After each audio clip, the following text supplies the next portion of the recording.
Hello viewers, welcome to BRK health life. నేను మీ Fatima.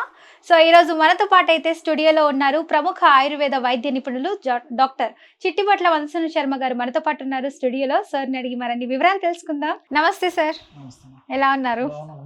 Sir, ఇప్పుడు ఈ మధ్య కాలంలో అయితే చాలా మందికి పెద్దవాళ్ళలో చాలా మంది అయితే వృద్ధులు ఇబ్బంది పడుతున్నారనమాట. అది కూడా గ్యాస్ట్రిక్ ట్రబుల్ ఎక్కువైపోతుంది.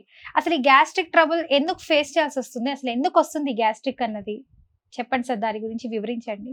సో గ్యాస్ట్రిక్ ట్రబుల్ వచ్చేదానికి మనకై మనం చేసుకున్న స్వయంకృత అపరాధాలు అని చెప్పవచ్చుమా. స్వయంకృత స్వయంకృత అపరాధాలు. అపరాధాలు ఇది సంస్కృతం పదం చెప్తే చాలా మందికి ఎంతో అనిపిస్తుంది దీని మీద.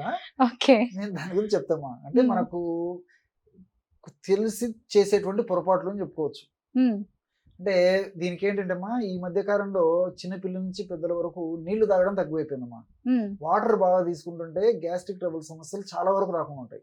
ఇవన్నీ చిన్న చిన్న టిప్స్ అమ్మా. రెండోది ఏంటంటే టయానికి ఆహారం తీసుకోవడంలే, ఎప్పుడో ఒకసారి తీసుకోవడము, ఏదో ఒక టైంలో తీసుకోవడము, ఆ తీసుకునేటువంటి ఆహారం కూడా పోషక రహితమైనటువంటిది తీసుకోవడము, విపరీతమైనటువంటి స్పైసీ ఫుడ్, అట్లే బేకరీ ఫుడ్, మసాలా ఐటమ్స్ ఇలాంటివి తీసుకుంటుండడము, తర్వాత ఈ కూల్ డ్రింక్స్, తర్వాత ఐస్ క్రీమ్స్ ఇలాంటివి ఎక్కువ తీసుకుంటుండడము, ఇలాంటి అనేక రకాలైన కారణాల వల్లనే ఈ గ్యాస్ట్రిక్ ట్రబుల్ సమస్య వస్తుంటుందమ్మా. తర్వాత కొంతమంది ఏం చేస్తారంటమ్మా, వివిధ రకాలైనటువంటి కారణాల రీత్యా వాళ్ళకు మోషన్కి టయానికి వెళ్లకుండా మోషన్ ఆపుకుంటుంటారు. కొన్నాళ్ల పాటు మరి మోషన్ ఆపుకోవడం వల్ల కూడా ఆ యొక్క ప్రభావం చేత కూడా ఈ బాడీలో జీర్ణ వ్యవస్థలో గ్యాస్ ప్రొడక్షన్ ఎక్కువ జరిగేసేసి మరి వివిధ రకాలైన రక్షణ వచ్చేటువంటి పరిస్థితి ఏర్పడుతుందమ్మా. అదేవిధంగా రాత్రిపూట ఎక్కువ నిద్ర మేలుకోవడం వల్ల గ్యాస్ట్రిక్ ట్రబుల్ సమస్య వస్తుంటుంది. మానసికమైనటువంటి ఒత్తిడమ్మా, చిన్న చిన్న దానికే ఈ రోజుల్లో మరి మానసిక ఒత్తిడికి గురి కావాల్సినటువంటి పరిస్థితులు ఏర్పడుతున్నాయి. సో ఈ మానసిక ఒత్తిడి వల్ల కూడా ఈ గ్యాస్ట్రిక్ ట్రబుల్ సమస్య వస్తుంటుంది. కొంతమంది విచ్చలవిడిగా విచక్షణ రహితంగా డాక్టర్ల సలహా లేకుండా కూడా పప్రమెంట్ లాగా ఈ మెడికల్ షాప్ లో నొప్పులకు సంబంధించిన టాబ్లెట్స్ తెచ్చుకొని మింగుతుంటారమ్మా. సో వీటి వల్ల కొన్ని రకాలైనటువంటి యాంటీబయాటిక్స్ వల్ల కూడా ఈ గ్యాస్ట్రిక్ ట్రబుల్ సమస్య వస్తూ ఉంటుంది. ఇట్లా రకరకాలైన కారణాల వల్ల ఈ గ్యాస్ట్రిక్ ట్రబుల్ సమస్య వస్తుంటుందమ్మా. అవును సార్, ఈ గ్యాస్ట్రిక్ వల్ల చాలా మంది నైట్ టైం పడుకున్నప్పుడు కూడా వెనక వీపు పట్టేస్తుంది అంటుంటారు, ఛాతీలో మంట అంటుంటారు, ఏమైనా తిన్నా కూడా ఆహారం చాలా మంటగా ఉందని చెప్పి వాంతి చేసుకుంటూ ఉంటారు. సో ఇలాంటి ప్రాబ్లమ్స్ కూడా ఫేస్ చేస్తున్నారు sir. And at the same time కొంతమంది బయట దొరికే సోడాస్ ఇవన్నీ తాగేస్తున్నారు, కూల్ డ్రింక్స్, గ్యాస్ట్రిక్ పోద్ది, తేపొస్తే చాలు అని చెప్పి. సో ఇలాంటివి తీసుకోవచ్చు అంటారా? అది నిజంగా చెప్పాలంటే తాత్కాలిక ఉపశమనం కలిగించినప్పటికీ ఎక్కువ కాలం పాటు దీర్ఘకాలం పాటు మీరు చెప్పినట్లు వాడుకోవడం వల్ల సమస్య మరింత జటిలం అయిపోయి ఎక్కువైపోతుందమ్మా.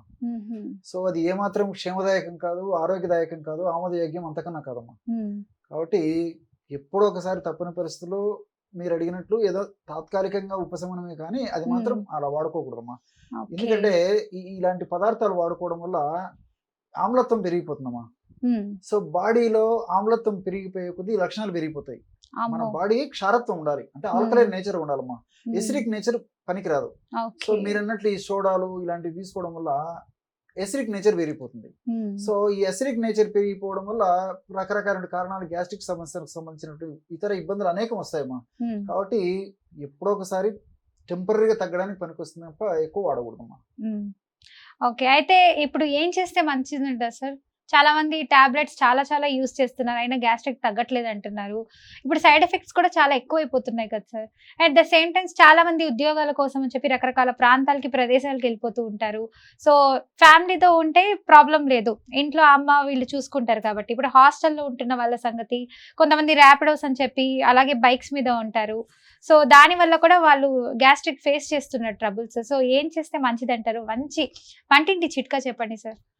చిన్న పిల్లల నుంచి పెద్దల వరకు ఉపయోగపడేటువంటి గన్ షాట్ రెమెడీ చెప్తానమ్మా. చెప్పండి సార్. తీసుకునేటువంటి ఫస్ట్ డోస్ రిజల్ట్ వచ్చేటువంటి రెమెడీ అది కూడా. వ్యూవర్స్ జాగ్రత్తగా వినండి, సార్ చెప్తున్నారు. అందరికి పనికి వస్తుందమ్మా.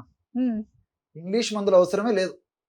వాడు నేను చెప్పినటువంటి పద్ధతిలో దాన్ని సద్వినియోగం చేసుకుంటే ఏమా వంటింటిని మించినటువంటి ఔషధశాల, మెడికల్ షాప్ లేదమ్మా ఇలాంటి విషయాల్లో. ముమ్మాటికి ఇది నిజం.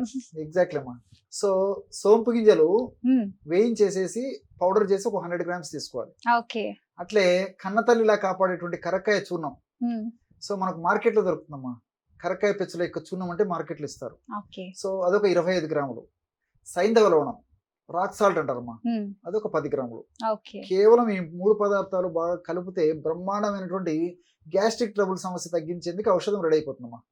మళ్ళీ చెప్తాను చూడమ్మా, మన ప్రేక్షకుల కొరకు సోంపు గింజలు వేయించేసేసి చూర్ణం చేసి ఒక 100 గ్రాములు సోంపు గింజల చూర్ణం తీసుకోవాలి అమ్మా. అట్లే కరక్కాయ పెచ్చుల యొక్క చూర్ణం 25 గ్రాములు, సైంధవ లవణం 10 గ్రాములు అమ్మా. చూర్ణాలు ఇవన్నీ అన్ని కలిపేసేసి ఒక గాజు సీసాలు నిల్వ ఉంచుకున్నామా. నిజంగా వాళ్ళకు గ్యాస్ట్రిక్ ట్రబుల్ సంబంధించినటువంటి సమస్యలు ఉంటే, అంటే కొంతమందికి త్రేన్పులు వస్తుంటాయి, కొంతమందిలో నోట్లో నీళ్లు ఊరుతుంటాయి, కొంతమందికి చెస్ట్ భాగంలో పట్టేసినట్టు ఉంటుంది, కొంతమందికి కడుపు నొప్పిగా ఉంటుంది, కొంతమందికి కడుపు ఉబ్బరంగా ఉంటుంది, కొంతమందికి మోషన్ సరిగ్గా రాదు, కొంతమందికి మోషన్ వచ్చినప్పటికీ 4-5 సార్లు మోషన్ వస్తూ ఉంటుంది, మోషన్ లో కూడా స్మెల్ ఉండేటువంటి పరిస్థితి ఏర్పడుతుంది, కడుపు నొప్పి వచ్చి మోషన్ వచ్చేటువంటి పరిస్థితి ఏర్పడుతుంది. ఈ విధంగా రకరకాలైనటువంటి లక్షణాలు ఈ గ్యాస్ట్రిక్ ట్రబుల్ సమస్య ఉన్నటువంటి వాళ్ళలో కలుగుతుంటాయమ్మా. సో ఏ రకమైనటువంటి లక్షణాలు ఉన్నా నేను చెప్పినటువంటి ఔషధం చాలా గన్ షాట్ గా పనిచేస్తుంది. ఇప్పుడు ఈ ఔషధం ఎలా వాడుకోవాలంటే రోజు ఉదయం ఆహారం తర్వాత, రాత్రి ఆహారం తర్వాత 100 ml వాటర్ తీసుకొని ఒక అర్ధ టీ స్పూన్ ఈ పొడి అందులో కలుపుకొని తాగడమే. గోరువెచ్చని నీళ్ళు మంచిదమ్మా. గోరువెచ్చని నీళ్ళు అయితే మరి మంచిది. సమయానికి వీలు కూడా కాకపోతే మామూలు నీళ్ళతో తీసుకోవచ్చు. అంటే ఈ ఫ్రిడ్జ్ వాటర్ గానీ ఐస్ వాటర్ గానీ కాకుండా మామూలు నీళ్ళలో కలుపుకొని తీసుకోవచ్చు.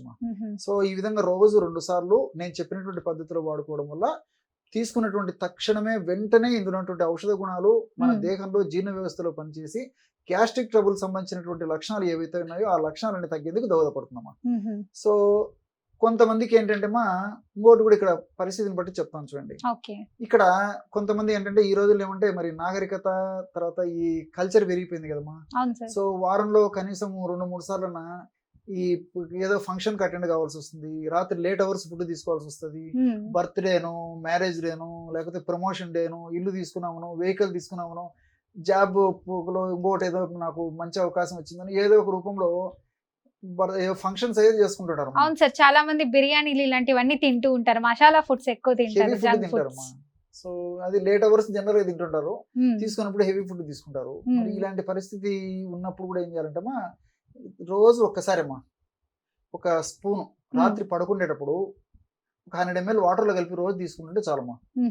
సో ఈ బిర్యానీ తినండి, లేకపోతే టయానికి తినకపోవడం వల్ల ఈ సమస్య రానివ్వండి, లేకపోతే ఏదైనా కాఫీ టీలు ఎక్కువ తాగడం వల్ల ఈ సమస్య రానివ్వండి, ఏ కారణాల వల్ల మనం తప్పించుకునేటువంటి కారణాల వల్ల ఒకవేళ కొన్ని పరిస్థితుల్లో మనం కాఫీ టీలు తప్పని పరిస్థితులు తాగాల్సిన పరిస్థితి వచ్చి తాగినప్పటికీ మన దేహం గ్యాస్ట్రిక్ బారిన పడకుండా ఉండాలంటే నేను చెప్పినటువంటి ఔషధాన్ని రోజు రాత్రి పడుకునేటప్పుడు ఒక చెంచా పొడి నీళ్ళలో కలిపి తాగితే ఎలాంటి ఇబ్బంది ఉండదమ్మా.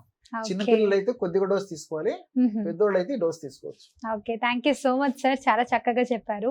తప్పకుండా పాటిస్తారు సార్ మన ప్రేక్షకులందరూ. Thank you.